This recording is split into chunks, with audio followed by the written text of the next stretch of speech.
사사기 19장 16절부터 30절까지 한 절씩 교독하겠습니다.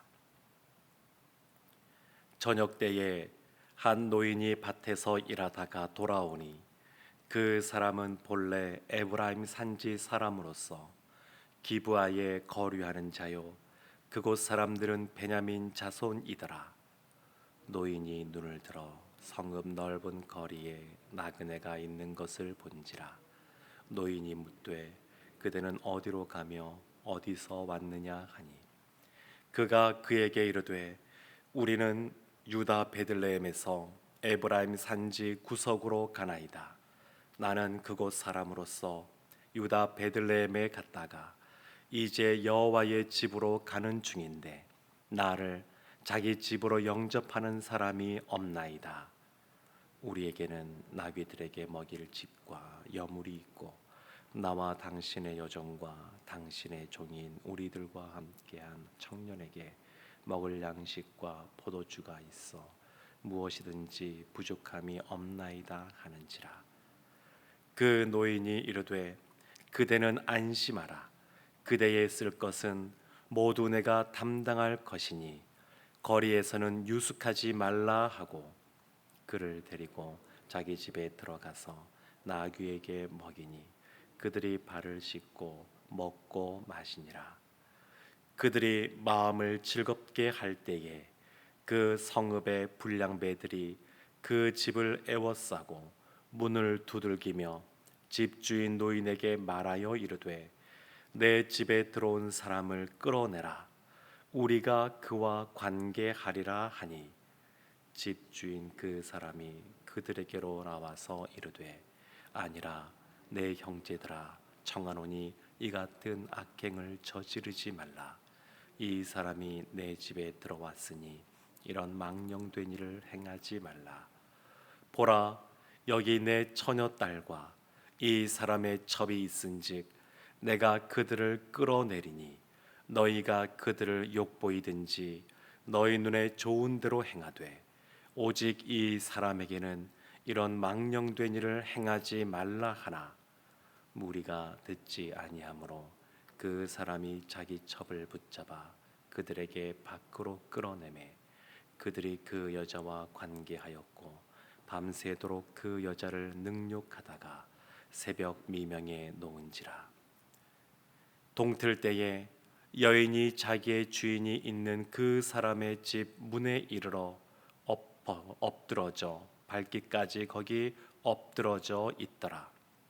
그의 주인이 일찍이 일어나 집 문을 열고 떠나고자 하더니 그 여인이 집 문에 엎드러져 있고 그의 두 손이 문지방에 있는 것을 보고 그에게 이르되 일어나라 우리가 떠나가자 하나 아무 대답이 없는지라. 이에 그의 시체를 나귀에 싣고 행하여 자기 곳에 돌아가서 그 집에 이르러서는 칼을 가지고 자기 첩의 시체를 거두어 그 마디를 찍어 12덩이에 나누고 그것을 이스라엘 사방에 두루 보내매 함께 보겠습니다. 그것을 보는 자가 다 이르되 이스라엘 자손이 애굽 땅에서 올라온 날부터 오늘까지 이런 일은 일어나지도 아니하였고 보지도 못하였도다. 이 일을 생각하고 상의한 후에 말하자 하니라. 아멘. 사랑하는 성도 여러분, 어떤 한 사람이 완전히 하는 행동이 다 악한 것만 행하거나 아니면 선한 것만 행하는 그런 사람은 참 보기가 쉽지 않을 것 같습니다. 일반적으로는 이 두 가지 모습이 다 이게 섞여 있는 것을 볼 수 있는데, 근데 사람이 악해지고 부패하고 도덕적으로 타락하면 어디까지 타락하고 떨어질 것 같습니까? 칼빈은 사람에게는 전적으로 부패한 모습, 전적으로 타락한 모습, 스스로를 구원할 수 없는 전적으로 무능력한 그런 존재가 사람이다. 이렇게 말을 했습니다. 근데 오늘 본문에 보면 이 칼빈의 말이 더 이렇게 마음속에 와닿고, 그리고 이 내용을 보면 이 참담한 모습에 참 마음이 여러 가지로 안타까우면서도 또 우리 자신을 돌이켜 보게 합니다. 사건의 시작은 이 에브라임 산지의 한 레위인, 한 남편이 자신의 어떤 허물 때문에 다투고 친정집으로 갔던 그 아내를 데리고 돌아오는 길에, 오늘 말씀 보면 이 기브아라고 하는 베냐민 지파 땅에 머물게 됩니다. 그래서 16절에 이렇게 상황이 시작됩니다. 저녁 때에 한 노인이 밭에서 일하다가 돌아오니 그 사람은 본래 에브라임 산지 사람으로서 기브아에 거류하는 자요, 그곳 사람들은 베냐민 자손이더라. 그 기브아 땅에, 베냐민 지파 땅에 한 노인이 저녁 때까지 일하다가 돌아오는 길이었습니다. 그러니까 이 노인은 나이가 많음에도 불구하고 성실하게 자기에게 맡겨진 일을 감당하는 사람이었습니다. 그리고 이 사람은 본래 어디 사람이냐면 에브라임 산지 사람입니다. 그러니까 원래 기브아, 이 베냐민 지파 사람이 아니라 다른 지역에 있는 사람이 이주해 온, 어떤 면에서는 같은 민족이지만 이방인 취급을 받을 수 있는 그러한 타양 사람이었습니다. 근데 이 사람이 저녁 때에 그 성문을 들어오다가 한 사람이 보인 겁니다. 그 나그네들이 보인 겁니다. 그래서 17절에 이렇게 나옵니다. 노인이 눈을 들어 성읍 넓은 거리에 나그네가 있는 것을 본지라. 노인이 묻되 그대는 어디로 가며 어디서 왔느냐 하니, 많은 사람들이, 기브아의 사람들이 이미 드나들면서 그 나그네들을 보았을 텐데 관심을 두지 않았습니다. 원래 하나님은 고아, 과부, 나그네를 특별히 기억하고 잘 섬기라고 말했습니다. 그리고 이와 같은 모습은 신명기에서도 율법으로 주어졌습니다. 신명기 10장 19절에 너희는 나그네를 사랑하라. 전에 너희도 애굽 땅에서 나그네 되었음이니라.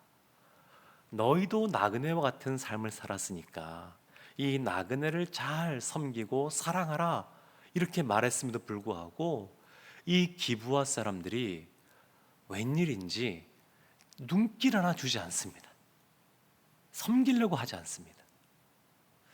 그래서 원래 이 지역 사람이 아닌 이 노인이 그 사람들에게 관심을 갖고 초청하게 됩니다.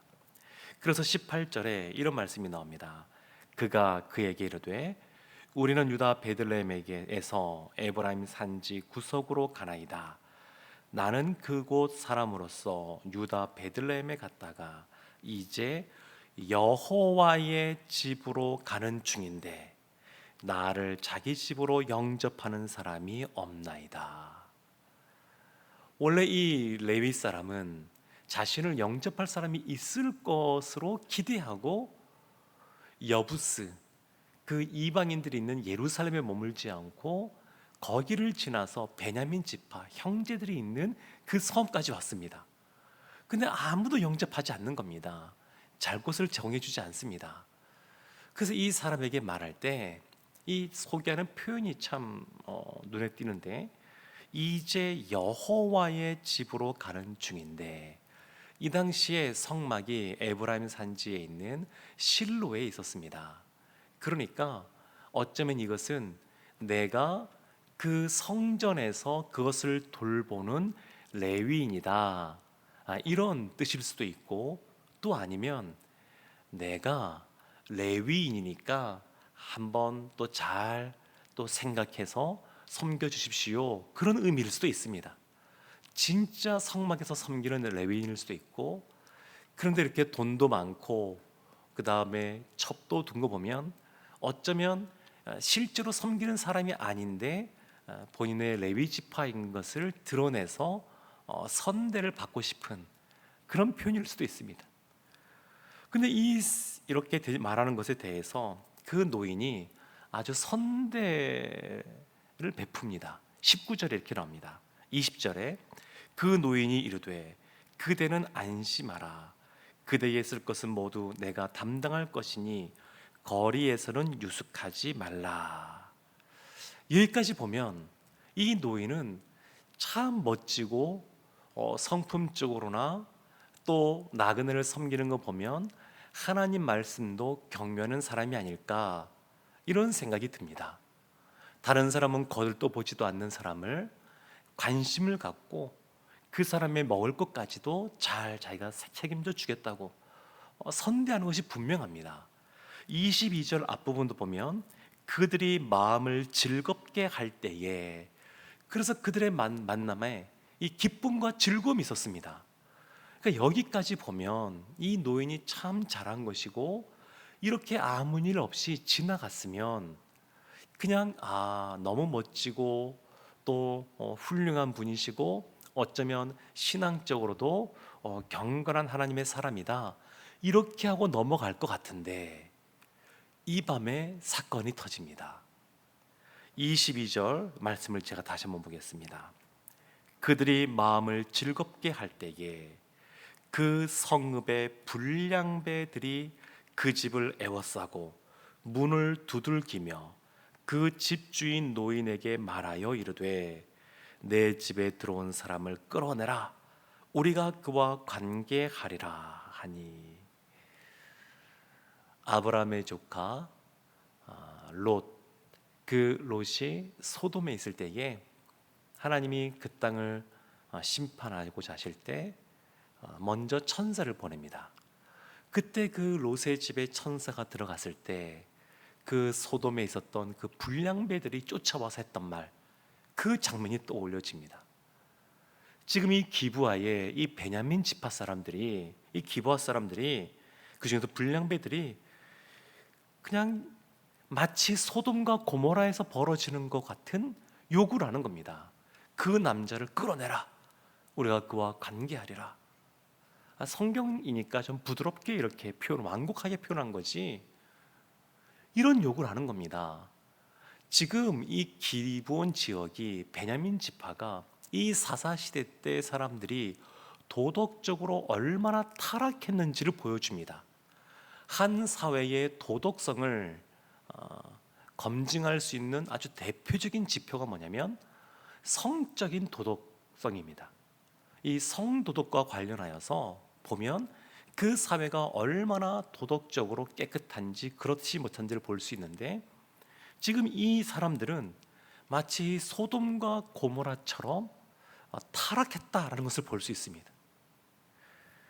놀라운 것은, 깜짝 놀란 일은 23절 24절인데 24절에 그 집주인 노인이 이렇게 말을 합니다.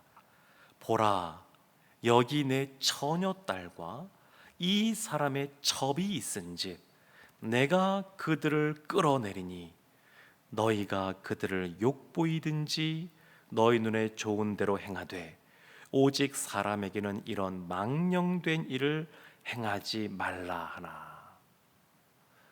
나에게 처녀딸이 있다. 어디서 본 것 같지 않습니까?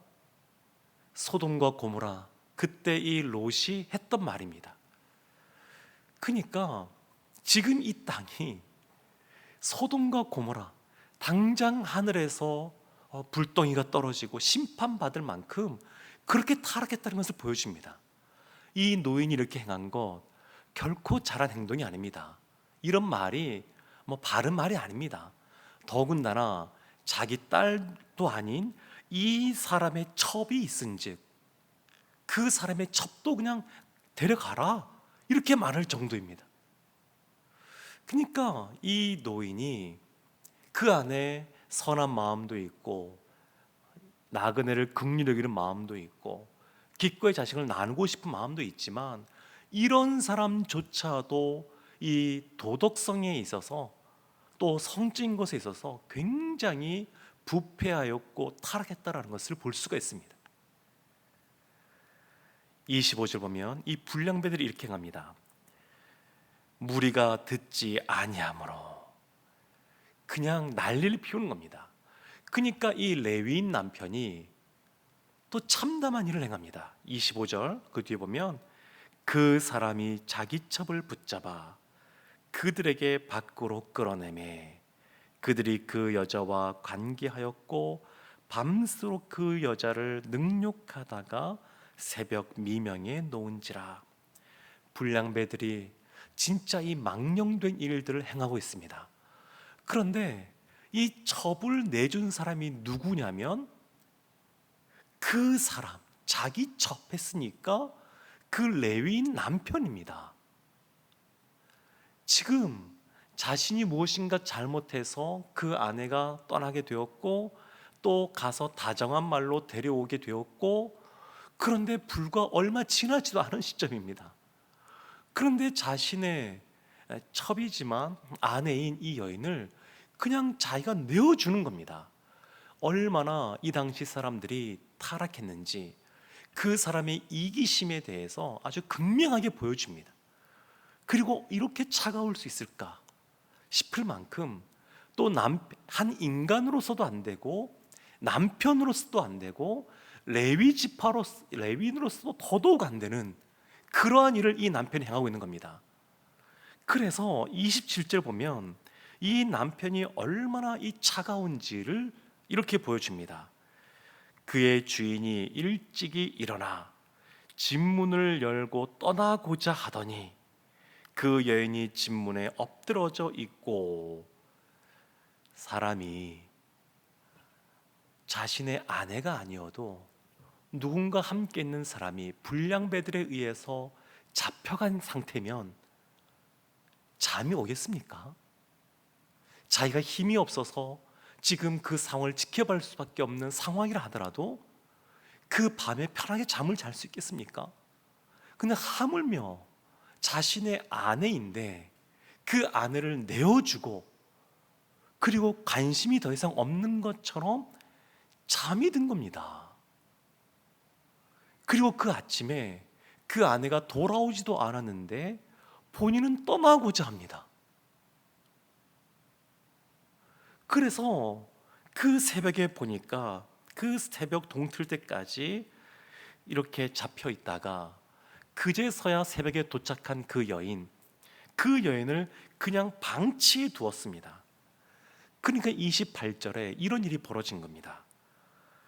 그 남편이 이렇게 말합니다. 그에게 이르되 일어나라 우리가 떠나가자 하나 아무 대답이 없는지라. 이에 그의 시체를 나귀에 싣고, 그 여인이 아마 기어서 왔는지 그 새벽에 그 집까지 찾아왔습니다. 깨어 있어서 애타는 마음으로 있었으면 그 상태를 보고 바로 어떤 조치를 취하고 그러면 살 수가 있을 수도 있는데 그냥 내버려 둔 겁니다. 얼마나 비정한지 모릅니다. 그래서 이 여인이 결국 죽게 되는 겁니다. 불량배들에 의해서 죽을 상황에 처해졌고, 그리고 마지막에는 방치되어지고 버려진 상태에 있다가 죽음을 맞이한 이 여인이 얼마나 비참한 최후를 맞이하는지 모릅니다. 사사기가 처음 시작될 때는 이 갈렙의 딸인 악사가 이 나귀를 타며 오면서도 자신의 뜻을 밝히고 자신의 비전을 가지고 땅을 정복하고 차지하는 당찬 믿음의 여인의 모습이 등장합니다. 근데 사사기 맨 마지막 끝날 때 되면 이 여인, 비참하게 죽을 수밖에 없는, 보호받지 못하는 이 여인의 모습을 보면서 사사시대가 각자 소견에 옳은 대로 행하는 모습으로 가다 보니까 약육 강식의 시대, 그리고 힘이 없는 사람들은 더 이러한 나그네, 이러한 여인들은 더 비참한 생활을 할 수밖에 없는 그러한 시대다라는 것도 드러내주고 있습니다. 사랑하는 성도 여러분, 이러한 시대 때 어떠한 삶을 살아가야 되겠습니까? 역대하 7장 13절과 14절 이렇게 말합니다. 혹 내가 하늘을 닫고 비를 내리지 아니하거나, 혹 메뚜기들에게 토산을 먹게 하거나, 혹 전염병이 내 백성 가운데 유행하게 할 때에 내 이름으로 일컫는 내 백성이 그들의 악한 길에서 떠나 스스로 낮추고 기도하여 내 얼굴을 찾으면 내가 하늘에서 듣고 그들의 죄를 사하고 그들의 땅을 고칠지라. 그 노인이 내 딸이 여기 있다, 그의 첩이 여기 있다, 이렇게 말을 했는데 결론적으로는 그 레위인의 첩만 끌려가게 되었습니다. 정확한 사정은 모르겠지만 어쩌면 그 레위인 남편이 그 남자들끼리에 이렇게 보호해 주려고 하는 그런 의리 속에서 그 딸은 놔두고 자신의 첩만 보냈는지도 모르겠습니다. 결과적으로 보면 노인을 생각해봐도 어쩜 그렇게 비정할까 싶고, 레위 남편을 생각하면 더더군다나 더 그렇습니다. 그리고 이런 일을 벌인 이 기브온에 있었던 이 베냐민 지파 그 불량배들을 생각해도 그렇습니다.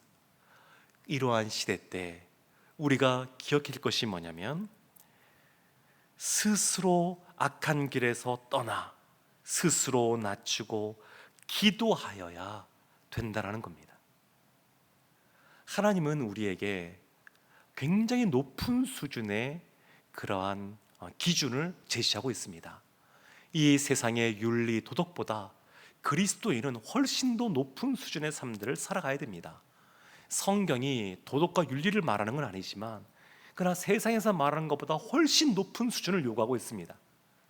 그래서 늘 우리가 우리 자신을 돌아볼 뿐만 아니라 이 사회를 돌아보면서 이 사회의 이 도덕성이 지금 어떤지, 특별히 성도덕이 어떤지 돌이켜보면 우리가 이 모습, 이 말씀처럼 악에서 떠나 낮추고 기도하여 죄를 회개하고 하나님의 죄 용서함을 입어야 되는 그러한 시대다라고 하는 것을 다시 한 번 더 생각하게 됩니다.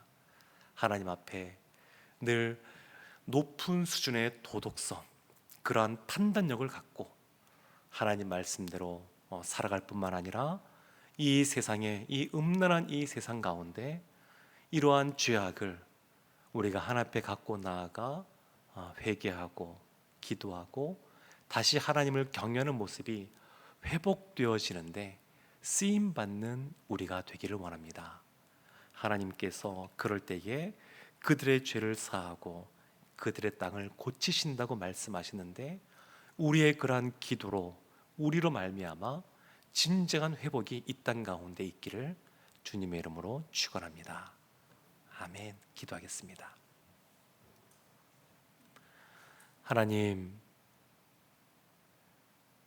하나님을 떠나 인간의 탐욕이, 인간의 부패가 얼마나 이 땅에 떨어져 있는지 하나님, 이 세대를 바라보며 안타까워하고 슬퍼하고 회개하고, 그래야 하나님이 주시는 진정한 회복과 고침을 경험할 수 있도록 저희들에게 은혜를 내려 주시옵소서. 예수님의 이름으로 기도합니다. 아멘.